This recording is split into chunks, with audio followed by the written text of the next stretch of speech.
Okay, for this sketch for our figure week, we are going to talk about proportions. So, proportion is a size relationship between parts of a whole. So, in the human body, we talk about proportions. So, I'm just going to do a quick little example. So, say the whole is this square, and the proportions are the size or the relationships within this or as compared to this parts of this whole. So they're proportionally smaller than the whole of this square. Whereas in scale, and proportion and scale are important things in composition and design. And scale is size relationships also, but in relation to other elements outside of the whole. So scale would be like this, smaller or larger. So that this is a larger scale compared to this square outside of the whole. So that's proportions versus scale. And in the human body, we're always looking within one person's human body, what are their specific individual proportions. So figurative art is so vast. This is just a beginner lesson in case you want to do put a figure in your final project. I want to show you how I start to teach figure drawing. You could spend years learning figure drawing. I spent 2 years in graduate school all on figure drawing and painting, and I'm still learning new stuff all the time. So this is one of those great things in art that you can always be learning something new. So what we do is, to make it easier for us when we're drawing, we talk about an 8-head figure proportion, and the head is our unit of measurement. So if you don't have a ruler, that's okay. You can just kind of eyeball it, but I'm gonna make an 8-inch line,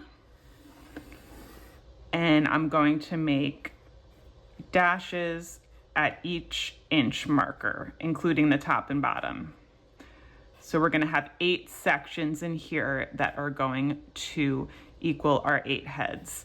And I'm actually gonna do this in blue, do it over in blue so you can see what's happening. And this might be one that you watch first all the way through to get an idea, and then start to do your own. So I'm using this handy triangle tool, which if you have is great. You don't need it, but it's a way to make,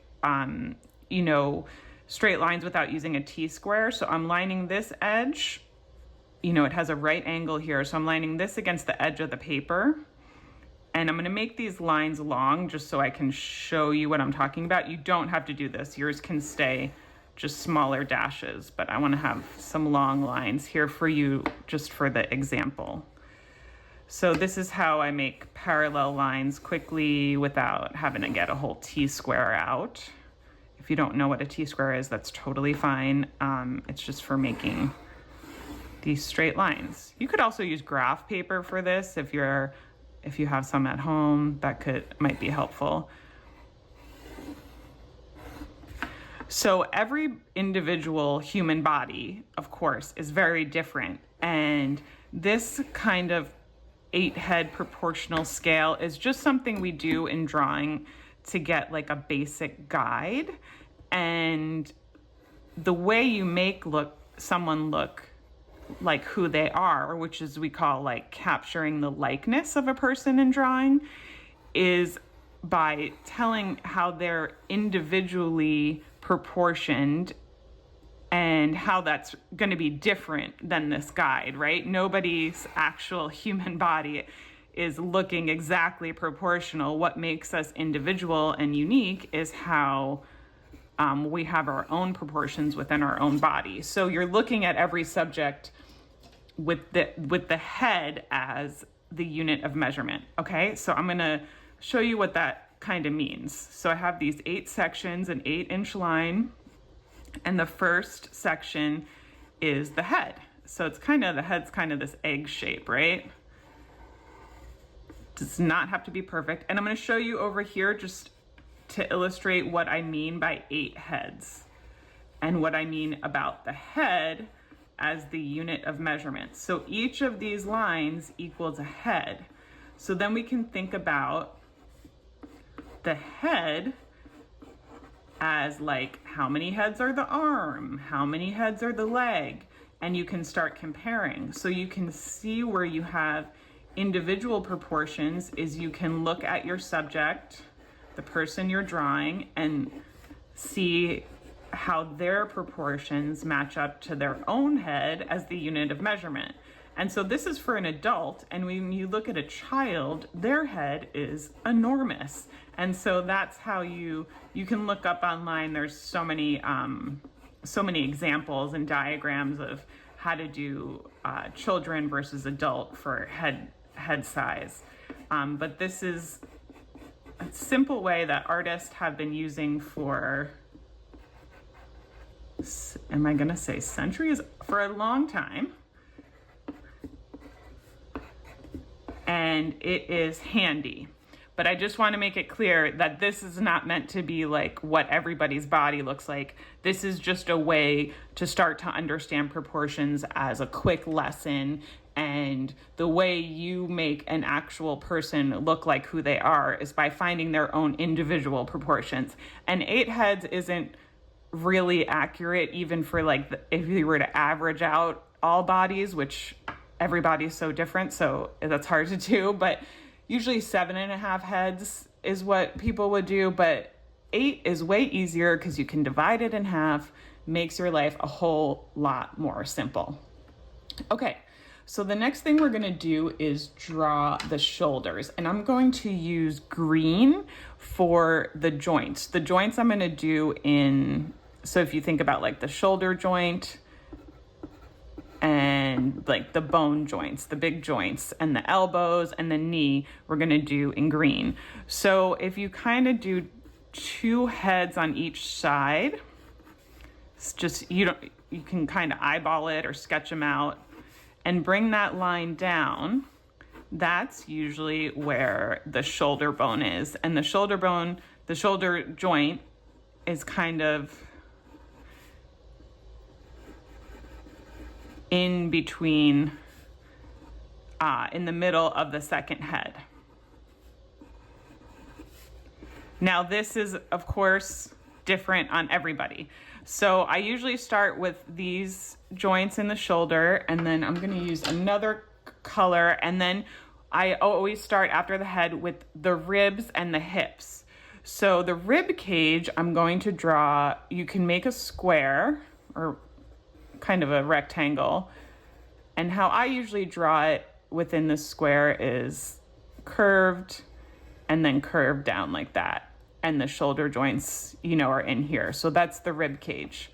Please don't come for me if you're a nursing student or study, drawing anatomy is a little different because we're just looking at the surface and we're trying to simplify things here. So of course, I know this isn't anatomically correct, but we're thinking about things in terms of the rib cage and the hips just in the shape. We're thinking about the big shapes of them so we can then start to get more detailed. So we're doing this just like we've been doing all the other drawings we've been doing, just like we've been learning this whole class, is you're beginning with these simple shapes, simple geometric shapes, circles, squares, and then you're adding layers of detail as you go.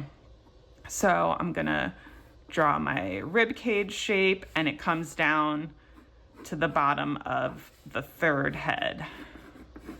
So I'm gonna put that in there. I'll make it darker. I know I have a light hand. And if you are not comfortable making these curved shapes, you can always make yours fit in this square. Okay? So then the next thing I do are the hip joints. And usually they're a little more narrow than the shoulders. I grew up as a swimmer. I was a captain of my high school swim team. And so I always make the shoulders way too big.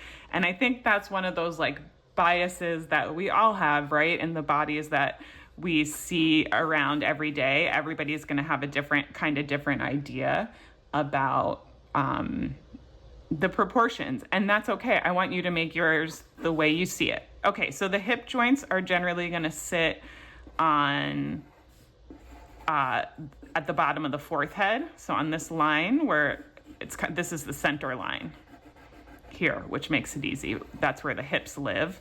And I put them a little bit in from the shoulders. And then the hips are going to be a smaller rectangle. So like that. And I often curve these edges here.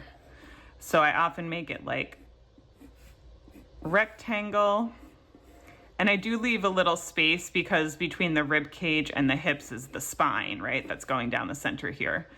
And then it usually comes down a little bit below this line.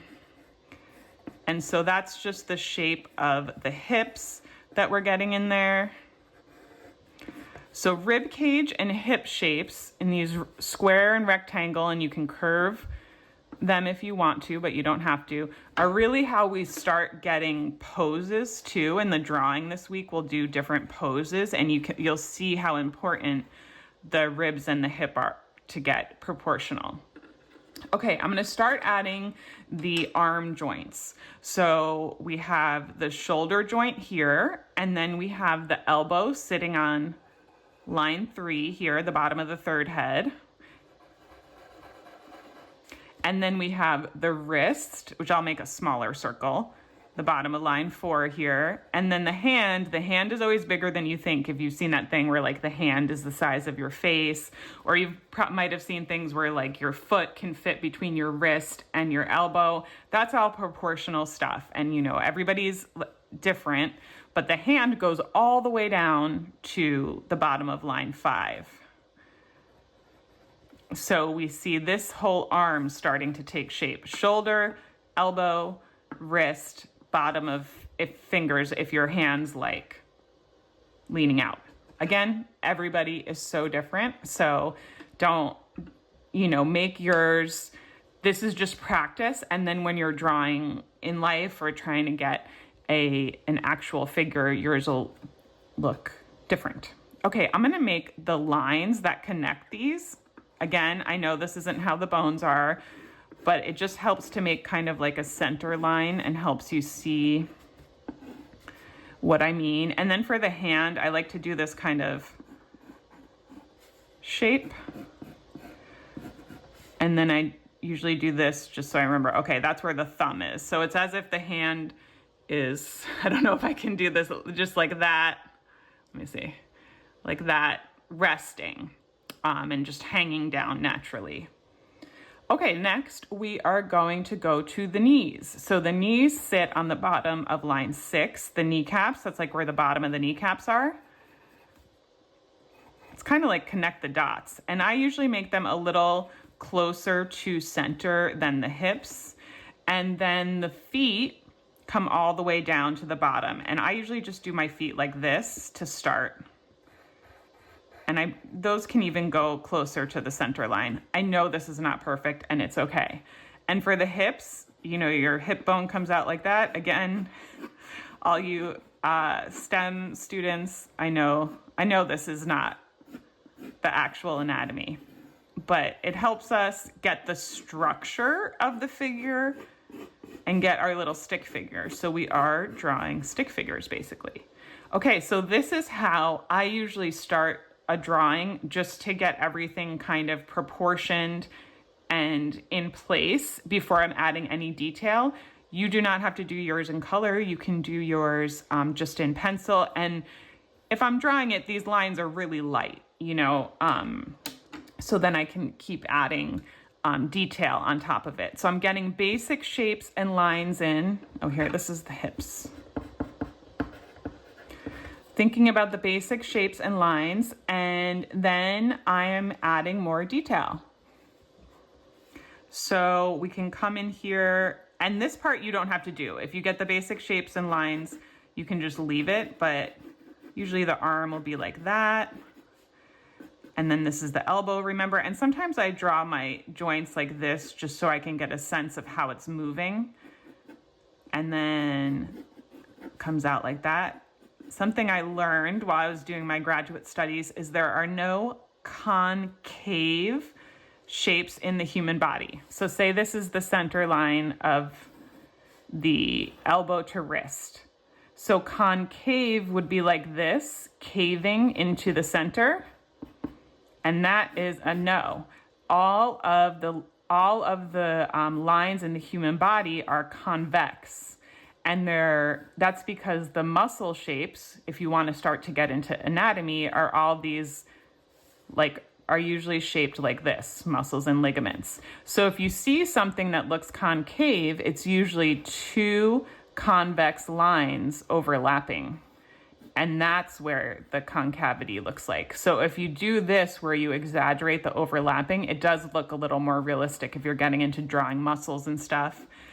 And this is where these, having these proportion guides, if you do like character art or, stuff for comics or video games, this is where you can make your own proportional chart for your characters. And it's going to be, usually exaggerated, not realistic.